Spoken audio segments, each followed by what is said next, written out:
Welcome back to Ep.6 of the Salisbury University College Democrats, the Jackasses podcast.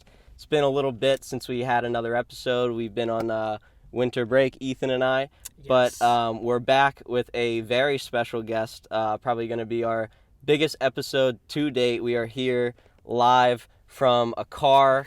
This is a grassroots podcast, grassroots campaign, grassroots candidate. My name's Jake Burdett. This is our co-host, Ethan Sensback. and our very special guest, Mckayla Wilkes, challenging Steny Hoyer in Congressional District 5. Mckayla, how are you doing? I'm doing great, thanks. Happy to hear that. So we're here outside a library in Waldorf where Mckayla lives here in Charles County. She just got finished doing a community town hall. How did that go? It went very, very well. It went so well that there weren't enough seats available. Oh, wow. Okay. Yeah. Standing room only, huh? Yeah. And I understand that this is not your campaign's first town hall. Have you been doing other ones too? Yeah, so we have been in Calvert County, St. Mary's County, and also Prince George's County. And does it appear like has the high attendance and a lot of interest, has that been consistent? Yes, it definitely has. And have people been going, like, they know who you are, they heard about your campaign, and they show up, and are they just already supportive of you, or just have questions or have issues with Steny? So this time around, this is actually our second time doing town halls around the district. The first time, it was a few people, majority people who had already heard of us. What was so great about this time around is that almost every single person that was in the room today, where we ran out of chairs, all of those people have never heard of me before. So those are new contacts that we've made in the district. Okay. That's fantastic. And that shows that word is getting around. If because obviously your campaign didn't call these people, that means it's being shared, people are posting it places, and people obviously want some sort of alternative to Steny Hoyer, it Actually, appears. we texted them. We texted Oh, every okay. single Democrat in Charles County. Really? Well, in Wow, Waldorf. Okay. So you got a good text banking Yeah. operation there. Yeah, we did. Okay. So for people who maybe don't live in District 5 or don't follow congressional politics super closely, tell the people why you decided to challenge Steny Hoyer and why Steny Hoyer is somebody they should probably not like. Yeah, so I decided to challenge Steny Hoyer for one, just based off my personal experiences and just seeing how the people in my community were suffering at the hands of policy. I decided to challenge Steny Hoyer specifically because he's a representative who not only does he not support progressive legislation that would make the lives of regular working class people in our district so much easier, but he actively works against it. He actively works with corporations and lobbyists to undermine Medicare for all. He actively works against the Green New Deal by still taking massive amounts of money from the fossil fuel industry and the pharmaceutical companies. He takes money from the cash bail, from the for-profit prison system. This is someone who has voted for every single crime bill that has ever been written, contributing to the mass incarceration crisis, which directly impacted me because I am someone who was incarcerated essentially because I was living in poverty. Yeah, and I respect that you are willing to open up and talk about something like that, because were you hesitant to share that? Did you think that might be, someone might try to use that as an attack against you, that you did have trouble with the law because of, the poverty that you were brought up in, as you said? Yeah, absolutely. Because I wasn't so much engaged in politics, I was really politically disconnected. I was really afraid to talk about my background and the things that I've been through because of how stigmatized it is. But once I spoke to Dash, which is my campaign manager, and he explained to me, we can use this as an opportunity because this is an issue that a lot of people in the community go through. And so we pretty much decided to lead with my life experiences. And it's really funny because when I first met the people on my campaign team, they had no idea that I had this stuff on my background. Okay. And so it's like, oh my gosh, do I tell them?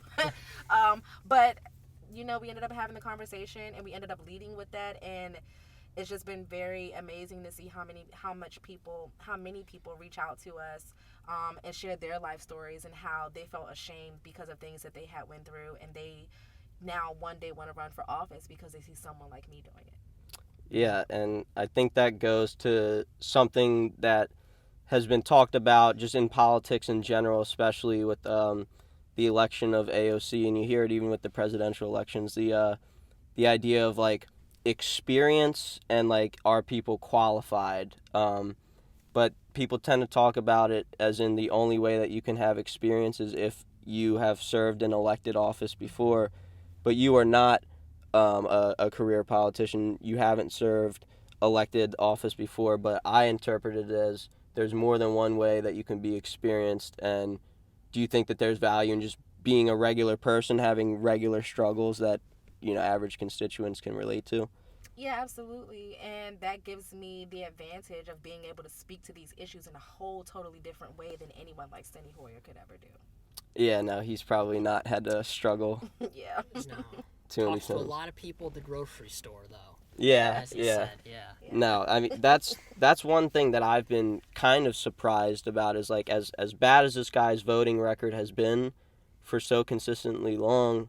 I guess we should also add, for people who know, we've kind of explained he's a bad corporate Democrat, but why is Steny's opposition to these policies worse than some other standard corporate Democrat in terms of him being like majority leader? I mean, Because his district is a safe blue district, and his seat is essentially safe. But he's more beholden to the corporate interests and the corporations that fund his campaigns, instead of being beholden to his actual constituents. and because he's majority leader, which is the number two most powerful congressperson position in the country, I imagine when he is against Medicare for all, it has a lot more influence than like Dutch Ruppersberger or some, Absolutely. Yes. other standard corporate dem. Absolutely. So have you gotten pushback from people saying like, why would you go after the majority leader? He does stuff for our district because he's powerful.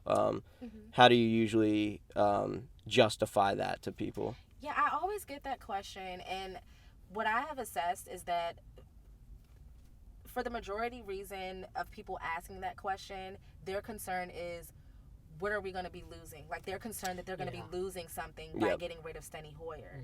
And what I always tell them is that we're not going to lose anything, because this is someone who's been in a position of leadership. This is someone who's been in the House of Representatives for 10 years longer than I've been alive, which I'm turning 30 this year.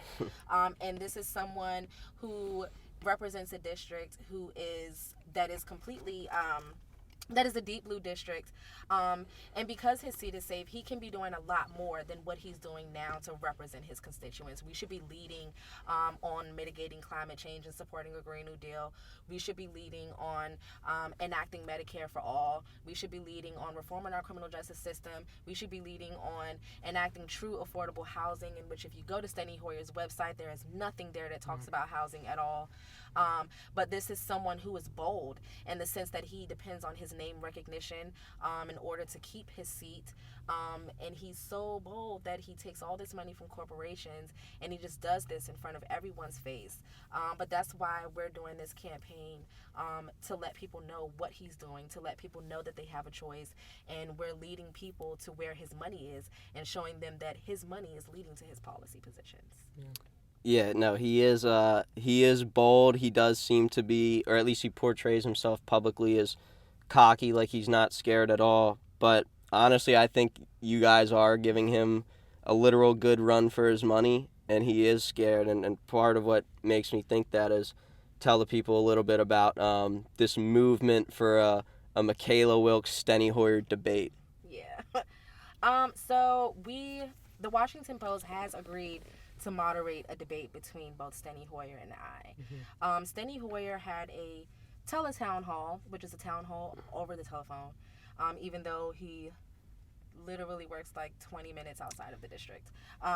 But when he was asked if he would debate us, his response for not debating us was that people can run into him in the grocery store and pretty much speak to him there, and that there's no confusion where Steny Hoyer stands on the issues. Now, is your sense, and this is completely speculative, do you think his attitude is going to change in the next couple months, or do you see him more as he's going to have his head in the sand up until we go to the polls?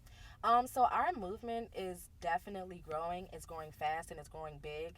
And so, judging off of that, I'm thinking that his attitude is going to change in a couple months. Because I know we saw something very similar where Crowley really went down to the wire with not debating AOC, and right at the end he finally buckled. So it'll be interesting to see how long he lasts. Yeah.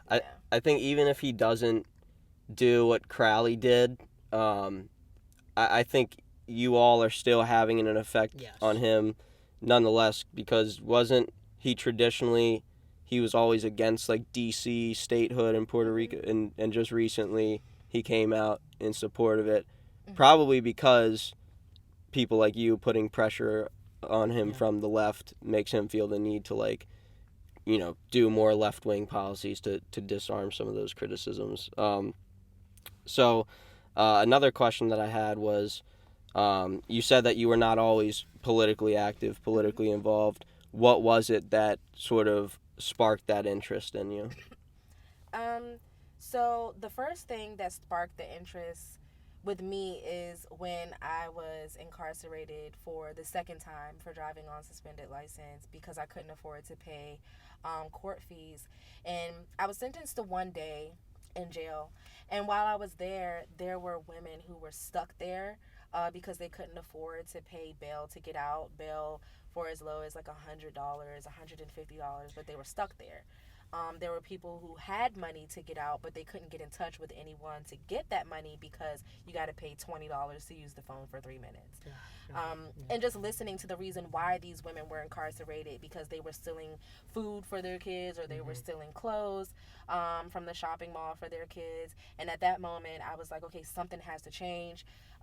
We need to change the laws or something. And at that moment, I was like, something has to be done.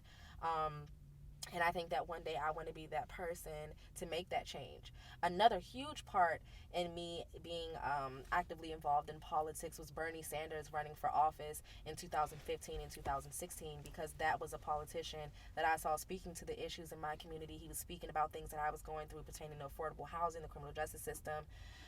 And so I was like, wow, there are politicians out there, that actually care about the issues that are going on in our community. And it really made me begin to pay attention. Yeah, I think Bernie was a big spark for a lot of people.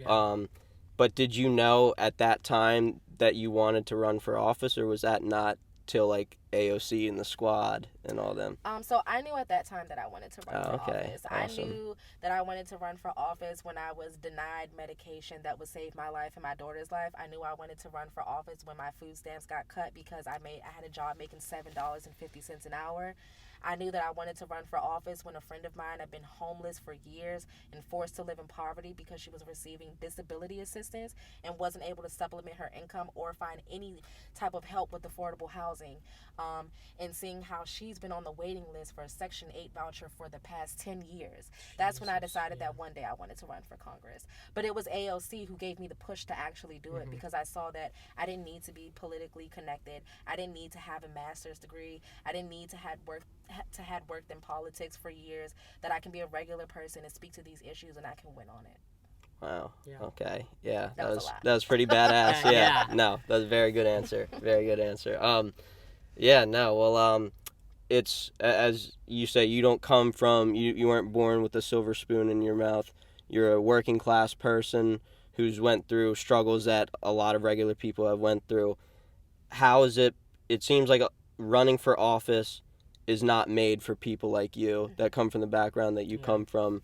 How have you been able, or how have you struggled to make campaigning work while having 2 kids, while working a job? How have you been able to balance that? Has it been tough? It's been very tough. And up until recently, I was still in college taking classes online. Oh, wow. So it's been very tough. It definitely takes a lot of multitasking. It definitely takes a lot of support. I mean, I have a very supportive family who's seen me come up and they've seen me go through these struggles, and they know that it's a passion for me to make a change. And so whenever I need help from them, they have no problem with, babysitting or making things easier. As it pertains to like working full time, sometimes I do interviews like during my lunch break at work, Yeah. or I have to take care of campaign business by like stepping away from my desk and taking a quick break. But it's definitely like having 3 or 4 jobs at one time. Damn. But I have a really good supportive like team. Like the volunteers that we have on our team, my campaign manager, deputy campaign manager, just like everyone is like really supportive and just accommodating me and making sure that things aren't getting too overwhelming. But I have a lot of support around me. Yeah, I got to give a shout out. Mckayla does have a really awesome campaign team. Shout out Dash and Vivian and Emily and all Dylan, everybody who's doing really great work. What is it? Mostly like a bunch of progressive University of Maryland students. Yes. Yes. No. Amazing. Yeah. Young up and coming politicos. I really like that it's like a modern young campaign and like really taking advantage of the digital era. And I think you guys are doing great with your especially with your online presence. So another thing I was wondering is something that kind of surprised me is I hate Steny Hoyer. I'm sure you hate Steny. You don't have to say that. Yeah. I won't make you say that. But a lot of progressives are not big fans of Steny Hoyer, but sometimes we get trapped in our bubble, and I made the mistake of just assuming like, oh, everybody must hate Steny Hoyer. But from the time I've spent in District 5 going to events where he's at, there's more genuine enthusiasm for him than I realized. And the question I have for you is, what do you think is the appeal of that? Do you think it's just name recognition that he's been there for so long? I think that it's name recognition, for sure. Another thing that I've heard from a few constituents in the district is that he helps people out individually. Oh, okay. But I mean, it's good to help people on an individual level. If you're me, Yeah. but if you're a representative in Congress, you can do a lot more, like systemic change to Yes. help people to not have to deal with these things on an individual level. For example, during his town hall, a woman had spoke about how she was penalized because she was receiving disability and she decided to get married, and I guess that upped her income and kind of like pushed her off of disability in a sense, or decreased her because of the income of her husband. And on the town hall, Steny Hoyer told her, you know what, I'm going to give you a number. He gave her a number and he said, talk to this person at my office and we'll help you. And if we need to enact legislation, then we will. You have the ability to do that. Yeah. And it's like, if this one person is going through that, like, people get married every day. And so, of course, you need to enact legislation to help fix this issue. But this is what he does. He does his little one-offs instead of being bold and instead of being brave and actually enacting real legislation that's going to help people in this district. Yeah, and maybe it's I'm guessing you're probably his like most serious primary challenger maybe ever. Yeah, probably is. And he's I been remember hearing that he hadn't had one for maybe not ever, but it's been quite a few cycles. Yeah. Yes. Yeah. At least someone who's like actually putting up Yes. solid fundraising numbers, has like a legitimate national movement Mm-hmm. behind you, which leads me to Great endorsements. Yeah. something else I want to ask is like, did you expect, because you filed your candidacy back in April? In February. In February, and like in less than 2 months, you had that Intercept article. Yes. So did you expect there to be? Did you realize kind of how many people around the country wanted to see someone like yourself step up to Steny Hoyer? Did you expect that warm embrace that the National Progressive Movement has kind of given you, or did that catch you by surprise? I was not expecting it at all. It completely took me by surprise, especially because starting this campaign off very early on, it was basically like me and my sister on Wix, and like Oh wow, me Wix. sending my sister like screenshots of like, what is this? What do you think we should put this on the website? And going from like a team of 4 people who were all like on the other side of the world in like Europe. Oh, to wow. Just seeing, and to just seeing, like, I was doing everything myself. Like, I just set up the campaign bank account, like everything, because they were all like in Germany and all that. And so just seeing how far we've grown and how big this movement has grown has just been like a real surprise to me, because it's like it's little old me, like a regular person. But it's definitely encouraging, and it gives me hope to see how many people want change. Yeah, and how did you first cross paths with Dash and the UMD kids? How'd that happen? So that happened. So first of all, I went to go file for office, and like people started writing me on Facebook, and I was like, how did you get my information? And I went, and it was on the Board of Elections website, and I was like, oh my gosh, like because like my address and everything was there, and I was like, oh no. Yeah, a little creepy. And then so I was like, okay, but so Dash had ended up, so Dash was actually my campaign manager. He and a group of his friends from UMD had been looking for someone to run against Steny Hoyer. They had like this long list of people who they think should run. Recruiting. Yeah, and so they saw that I was running, and so they reached out to me. And Dash was like, yeah, we think you should run. And he was like, we have to find like a campaign manager. And then I was like, why don't you just be my campaign manager? Because he had like this huge plan. Like he had everything planned out already. And it was just like really strategic. And I was like, why don't you just do it? And so then that happened. And so when he decided, he was like, okay, we need to talk about everything about you. Like, tell me everything. Yeah. And then so he was like, we came to the question where he was like, so do you have anything in your criminal history? And all I could think about was my traffic record. Yeah. And I was like, how much time do you have? And so, but in all seriousness, but then we had the conversation, and he was like, we have been looking for someone to run, but you're way better than what we had even imagined of anyone actually running, because he was like, we weren't necessarily looking for people who had firsthand experience. Like, they were looking for people who were already, like, in the political world, already really politically connected. Yeah. And it became, like, an opportunistic point for us. Yeah, no, well, the rest has been history. He's done a great job. He's built a great team, people like Emily, people like Vivian. And, yeah, I hope that they are doing big things in Maryland politics long after long after you get elected into Congress and beat him out. And you've gotten some pretty big name endorsements. You got brand new Congress? Yes. That's a huge one. It really is. Any other have you gotten any other endorsements? Yeah, we were also endorsed by Senator Mike Gravel. Awesome. Which was really cool, and just like everything that he stood for, like as far as foreign policy, reading the Pentagon Papers onto the record, it was just completely an honor to receive his endorsement. And you have someone from Dylan Burns from the Mike Gravel Maryland campaign. One of the teens. Yeah, one of the Gravel kids. Yeah, he knows his stuff on foreign policy though. Yes, absolutely. What is he? He's your foreign policy advisor? Yes, he is. Yeah, well, you've got an expert there, because he knows what he's talking about. Awesome. Well, one endorsement that mysteriously has like kind of stayed out, and I want to pick your brain on speculation of like why you think that may be, is the Justice Democrats have not, for whatever reason, endorsed in your race. Have they made it clear like why that is, or are you still waiting, or what do you think's going on there? They haven't made anything clear.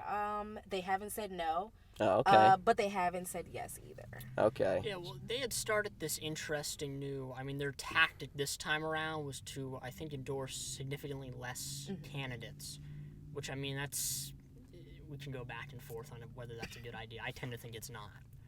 Yeah, I don't know. If you're gonna put effort onto a race, this should be the race you're putting the effort on. The majority the leader. profile alone of potentially getting Steny out. Yeah, no, it's I'm happy to hear that like the door is still somewhat open on. I think that they are maybe doing like another batch or I don't know, maybe maybe they're considering, but we will time will tell on that. Something else I was wondering about is you've been a pretty vocal supporter of the impeachment of Donald Trump. Yes. I wanted to know, what do you think of like the specifics of how the Democratic Party is going about it in terms of kind of impeaching over the Ukraine thing. Do you think that was a good move to impeach over that? How do you think this will play out? So I think that they definitely could have added other articles to impeachment, like profiting from the presidency. I mean, the treatment of the children at the border, amongst a lot of other things that he could have been impeached for. I felt like leadership only did this because they technically had no choice to. Because it was out in the open. Steny Hoyer, for one, was completely against impeachment and actually said that he would rather the people vote him out. And he said we would be at the poll in 200 or whatever days it was at that time, and the people will decide. But I don't think that this strategy was a good strategy from the Democrats because Donald Trump has done so many other impeachable things while he's been in office, and we all seen when Steny Hoyer did his speech for the impeachment, and he pretty much talked about everything that they had let him slide off. And so that was proof right there that he could have been impeached, and also the articles of impeachment could have been expanded to a lot of other things that he's done during his presidency. And that's why getting rid of people like Steny is so important, because we're talking about impeaching a U.S. president, and he's done so many impeachable things, and it should be a slam dunk, and the Democratic Party leadership just finds a way to botch it and bungle it, and that's why we need people like you in there. Well, we're coming to the end, but I got a couple more quick questions. I have a final one too. Yeah, you want to go? Yeah, I guess a question I would have is, so when you hopefully get into Congress, we saw kind of when AOC gets in, when these new bold challengers get in, they kind of have a hallmark piece of legislation. She comes in, the Green New Deal. Do you have what is going to be a main focus when you get in of something you really want to push for? Something that I really want to push for is campaign finance reform, because we can push for Medicare for all and a Green New Deal, and to reform our criminal justice system. But as long as we have these corporations that are able to dump massive amounts of money into our politics with super PACs and dark money and lobbyists, it's going to make it that much harder for us to make any type of transformative change. Absolutely. Yeah. Yeah, well, that was a substantive question with the substantive answer. Now I'm going to let's talk about one of the more wackier things in this race, and that's so you at one point were not the only candidate in this race branding themselves as a progressive challenger to Steny Hoyer. There was another woman who I am not super proud to say at one point I was supportive of, Brianna Urbina, who was also branding herself that way, but she since took a really wild turn, became a Yang supporter, completely kind of flipping on her Bernie progressive values, and treated you pretty poorly along the way. Explain a little bit about like that backstory and kind of what she appears to be doing now. So I mean, so I had always had a policy, not to push back on the aggressiveness from any campaign, whether it be from Hoyer or from Brianna Urbina's campaign, because we had an agreement that, neither one of us were each other's enemy. We both were standing on the values of progressivism, and our common enemy was Steny Hoyer. And unfortunately, that wasn't the case. We did receive, a number of smears from her campaign. But for me, I didn't really want to focus on the things that she was doing because there's so much at stake. And I didn't really want to put any focus on the things that she was doing, because for me, this is personal. It's not a political strategy to get like a political career. This isn't just something that I want to do for fun. It's not just something that I want to do because AOC did it. It's something that I want to do because I have actual people crying to me, telling me that they're depending on me. I'm depending on myself because I'm still struggling because of these policies that are put in place. And for me, we have no time to waste on any type of antics from anyone that wants to stop this movement, whether it be someone who's claiming to be progressive or whether it be Steny Hoyer.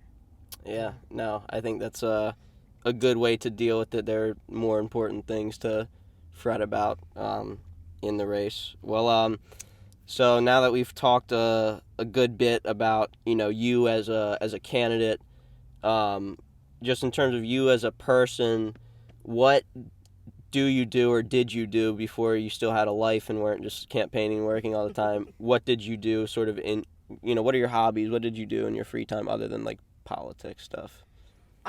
So before this, I was taking a lot more classes than what I started taking after the campaign.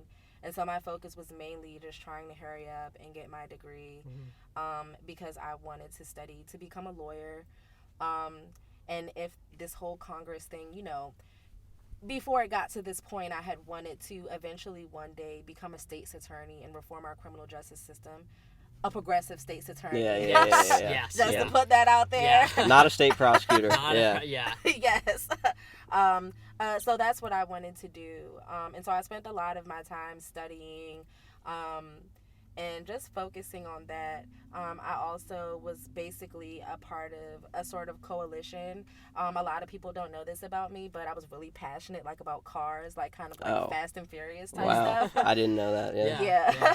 Fun fact. Yeah. And so, like, it was like a huge community of us, like hundreds of us. Wow. And there were like different car clubs, motorcycle clubs, four-wheelers, dirt bikes, and we would like all get together, like groups of us. There were social clubs for people who weren't involved in like the car scene and stuff like that. And so we would come together and hold like coat drives, canned food drives. I hosted like a baby supply drive where people could drop supplies off at like fire departments. We did things for the kids in the community, like trunk or treat, donating like toys during Christmas time, Thanksgiving dinners. And so basically just like helping people on an individual level. Awesome, yeah. That's a interesting hobby. Yeah. Fun fact. I think I only have one more question. I don't know if you have... Yeah, I think we'll finish up with one more. Yeah. So I'm sure you maybe it sometimes feel like, is this even worth it? Do I have a chance? It's such an uphill battle. This is so much time, so much energy. I've got, he's got all this money working against me. How, when you are at your bottom, however rare that may happen, what like keeps you motivated to like continue running and like make you think this fight is worth fighting? So what keeps me motivated is, for one, my children, because I don't want them to have to grow up into what this world is and what it's becoming, especially facing the existential threat of climate change, and having a daughter that's 5 and having a son that's 9. And we're not rich, so if a huge storm comes by, they're not going to be able to get through it or be resilient against it if I'm not here. The other thing that keeps me going is the people in the community that I hear from. It's my godmom, who I talked about earlier, who broke down crying to me about 2 weeks ago and telling me, you have to win, like, I need your help. And just people like that who are really just depending on me to make a change because they need help. It's also, I'll get messages on Twitter or Facebook of people who are just like, you inspire me so much. Thank you so much for fighting. We really need this. So whenever I do get to a point, I can't say that I've ever gotten to a point where I've said, is this worth it? But I've definitely had discouraging moments from people calling me a criminal, from people saying that I'm uneducated, and this is even coming from people, some people who are a part of the progressive world, who at one point I had a whole breakdown moment, and I promised myself that at that moment that would be the last time that I would allow that to happen. And after I got that moment out, the fire was lit, and it just empowered me to fight even more. Yeah, well, that's good that you keep it in perspective that, it's about more than just you. Yes. You have an entire movement, supporting you and kind of depending on you. So I'm sure that's a lot of pressure, but you seem up to the task. Well, if worst does come to worst, and obviously we want to avoid this, but if you are not able to pull it off in 2020, what next? Are you staying active in politics, or do you have your eyes set on something in the future? Worst case scenario, I'm definitely gonna keep being an activist and fighting for the people in my community, and I'm gonna run again. There we go. 2022? Yes. Yeah. Mckayla 2022. Yeah. You hear Worst that? case scenario. Yeah. Yes. 2022. Yeah. Worst case scenario, yeah. We'll be back in the same car, same parking lot 2 years from now. Yeah. Yeah, Yeah. mark your calendars. Yes, well, Mckayla, thank you for joining us. Yes. We're looking Really forward to this online clout we're about to get from the great Mckayla Yes. Wilkes. So please subscribe. Do you have a what's your Twitter at Meet Mckayla? Yeah. Is that- Yes, it's at Meet Mckayla. At Those Meet are all Mckayla. the handles for Yeah. all the social Get involved, medias. contact, volunteer, phone bank. Donate. Yes, If you're donate. watching Yes. this from outside Maryland, outside District 5, donate. It's a grassroots campaign. Every dollar counts. They rely on regular people like yourselves who are progressives and, need to step up and support grassroots candidates. So, thank you. Goodbye.